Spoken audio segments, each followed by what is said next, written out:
सारे देखे होंगे।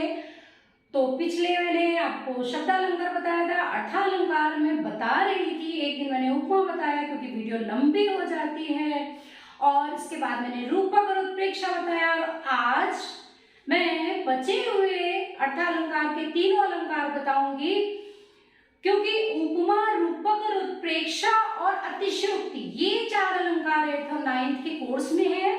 तो फिर भी मैं सारे अलंकार बताती हूँ, और जो बचे हुए और भी अलंकार होंगे उसकी मैं टिप्पणी अगली वीडियो में करूंगी। अगर आपको इच्छा होगी तो मैं वो भी बता दूंगी। तो फिलहाल मैं आपको अर्थालंकार का आज अतिशयोक्ति अलंकार बताती हूँ। तो अतिशयोक्ति अलंकार का मतलब आप समझ गए होंगे, इसके नाम से पता चल रहा है। अतिशयोक्ति, अति माने ज्यादा, अतिशय माने बहुत ज्यादा, और उक्ति माने कहना। कोई भी कथन को बहुत ज्यादा बढ़ा चढ़ा कर कहना अतिशयोक्ति कहलाता है। उक्ति माने कथन, कहना। जहां किसी वस्तु या व्यक्ति के कथन का वर्णन लोक सीमा से भी बढ़कर किया जाए या लोक सीमा का उल्लंघन हो जाए तो वहां होता है, या मर्यादा टूट जाए, वहां होता है अतिशयोक्ति अलंकार। तो अतिशयोक्ति अलंकार का मतलब आप समझ गए होंगे कि जहां कोई भी बात बहुत ज्यादा, मतलब जितनी हो नहीं उससे ज्यादा बढ़ाकर कह दी जाए तो वो होता है अतिशयोक्ति अलंकार। अतिशयोक्ति अलंकार का एक प्रसिद्ध उदाहरण है जो कि आप सभी को पता होगा। हनुमान की पूंछ में लगन न पाई आग, लंका सिगरी जल गई, गए निशाचर भाग। तो अभी हनुमान जी की पूंछ में आग भी नहीं लगी थी कि सारी जगह शोर मच गया कि सारी लंका जल गई। दूसरा उदाहरण एक और मैं बता देती हूं। आगे नदियां पड़ी अपार, घोड़ा कैसे उतरे पार, राणा ने सोचा इस बार, जब तक चेतक था उस पार। यानी कि बहुत बड़ी कोई नदी थी, घोड़ा सोच रहा था कि मैं कैसे उस पार जाऊं। अभी राणा जी सोच ही रहे थे, तब तक चेतक घोड़ा उस पार पहुंच गया। मतलब सोचने मात्र से इतनी बड़ी नदी को चेतक घोड़े ने पार कर लिया। तो समझ गए होंगे आप लोग बात की असंभव बात है ये, कि सोचने से घोड़ा इतनी अपार नदी को पार नहीं कर सकता। तो आपको क्लियर हो गया होगा ये अलंकार कि जहां कोई बात बहुत ज्यादा बढ़ा चढ़ा कर की कही जाए तो वहां पर होता है अतिशयोक्ति अलंकार। ठीक है, अब मैं आती हूं मानवीकरण अलंकार। नेक्स्ट अलंकार है हमारा मानवीकरण।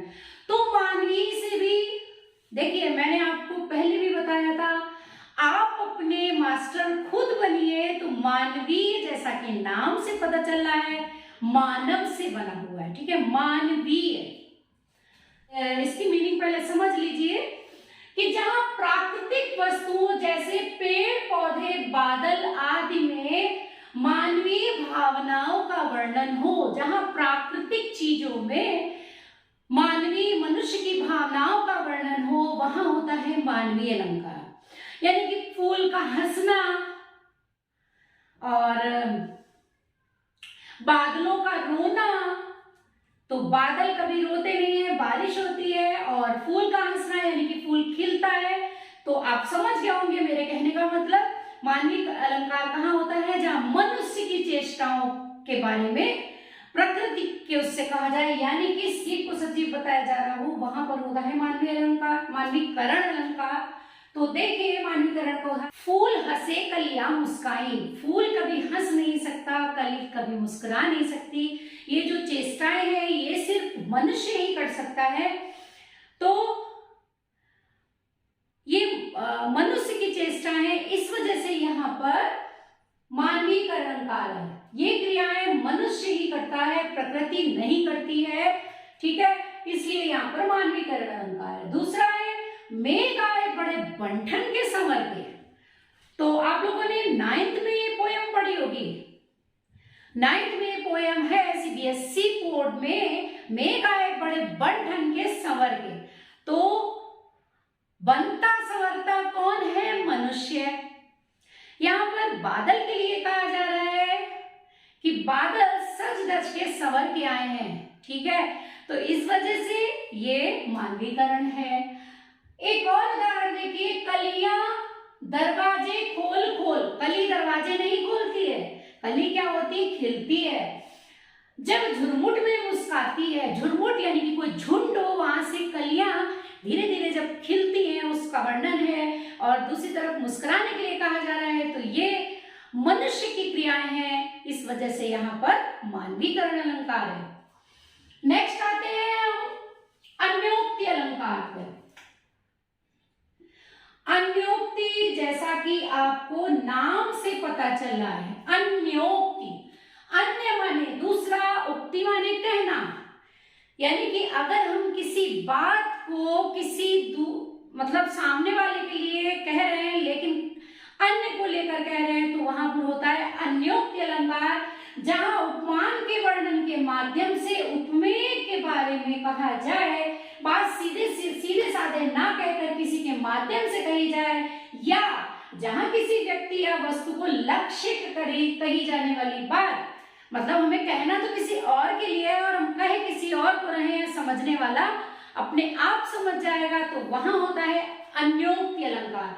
अन्योक्ति अलंकार में हम ज्यादा फोकस नहीं करेंगे, ये 8th 9th के लिए है, लेकिन अगर कोई कंपटीशन के लिए देख रहे हैं तो प्लीज कमेंट्स बॉक्स में लिख दीजिएगा, तो मैं कोशिश करूंगी आपको ब्रीफली बता दूं, क्योंकि ज्यादातर मैं फोकस अभी 8th 9th के लिए कर रही हूं। देखिए, नहीं पराग नहीं मधुर मधु, नहीं विकास ई काल, नहीं पराग नहीं मधुर मधु, नहीं विकास ई काल, अली कली ही सो बद्यो, आगे कौन हमार। तो यहाँ पर एक तरफ तो जब कली विकसित नहीं होती है उसके लिए कहा जा रहा है कि नहीं पराग, अभी उसमें पराग भी नहीं है, उसमें शहद मतलब पराग भी नहीं है उसमें, अभी ये विकसित भी नहीं हुई है, नहीं विकास निकाल, अली कली ही सो, लेकिन फिर भी भवरा उसमें उसके चारों ओर मंडरा रहा है। एक तरफ तो ये अर्थ निकलता है, दूसरी तरफ राजा जय सिंह को कहा गया है कि राजा सिंह की जिससे शादी हुई थी, तो वो अभी छोटी उम्र की लड़की से शादी हुई थी, तो क्या कहते हैं, अभी तो ये बड़ी भी नहीं हुई है, फिर भी राजा जय सिंह उसके चारों ओर मंडरा रहे हैं। तो अभी ये हाल है, तो आगे क्या होगा। तो आई होप आप लोगों को ये सारे अलंकार समझ में आ गए होंगे, क्योंकि वीडियो लंबी हो जाती है तो आप लोग स्किप कर देते हैं, इससे बढ़िया मैं छोटी वीडियो बनाऊं। तो अभी भी अगर आप लोगों को कहीं भी कोई शंका हो तो उसका समाधान मैं करने के लिए तैयार हूं, तो प्लीज कमेंट जरूर करिएगा। अच्छी लग रही है तो, बुरी लग रही है तो, अगर मुझ में कोई कमी है, कोई गलती है तो वो भी बताइएगा। Thank you so much.